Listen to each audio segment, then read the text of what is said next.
On January 2, 1935, a man registered at the hotel president in Kansas City under a false name received 2 unidentified visitors over 4 days and was found bound and beaten. The door locked from the inside, with the chain still fastened. The hotel president on Baltimore Avenue was not a cheap place to die. It was 11 stories of polished limestone and brass fixtures, the kind of hotel where traveling salesmen closed deals and local politicians held discreet dinners.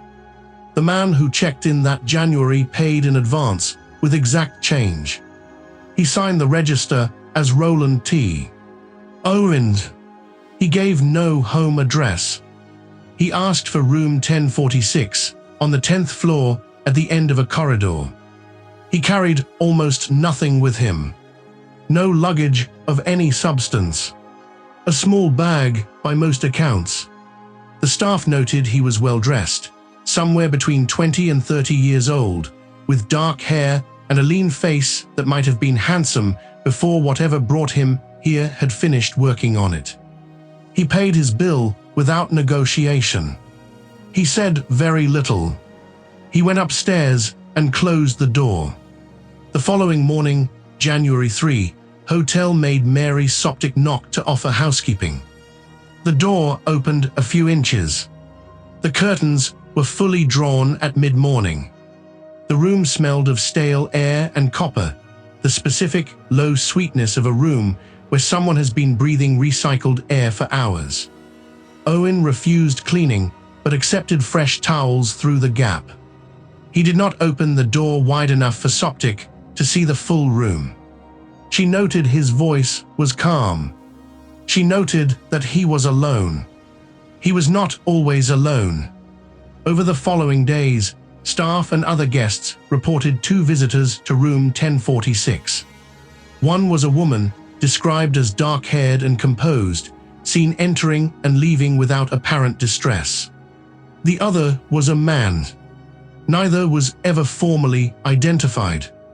Neither was ever found. The woman was heard through the door during at least one visit. What she said was not recorded.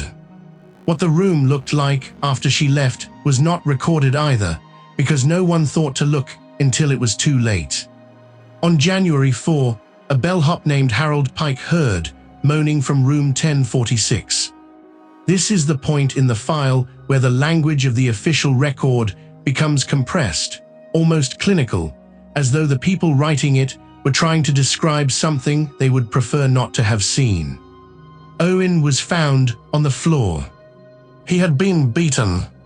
His face had been struck repeatedly and with force, not enough to render him unrecognizable in the moment, but sufficient to collapse structure, to reduce features to a condition the attending officers described as severely disfigured. He was bound with the room's telephone cord, his wrists secured behind him in the configuration used in agricultural restraint, hogtied. The Do Not Disturb sign was hanging on the outside of the door. Someone had placed it there after the attack. The door was locked from the inside. The chain was fastened from the inside. There was no second person in the room when Pike and the hotel manager forced entry. Owen was taken to Research Hospital. He regained partial consciousness. He was asked his name. He said he could not say. He was asked who had done this. He said he could not say. He died on January 5 without providing investigators with a single piece of identifying information. The Kansas City Police Department took his fingerprints.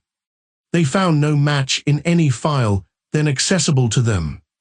What followed was one of the more methodical missing persons investigations of that decade. Investigators circulated descriptions. They ran the fingerprints through federal channels. They published photographs. When photographs proved insufficient, the damage to Owen's face had been thorough, they commissioned a plaster death mask. The mask was reproduced and distributed to law enforcement agencies and newspapers across the country. Editors ran it.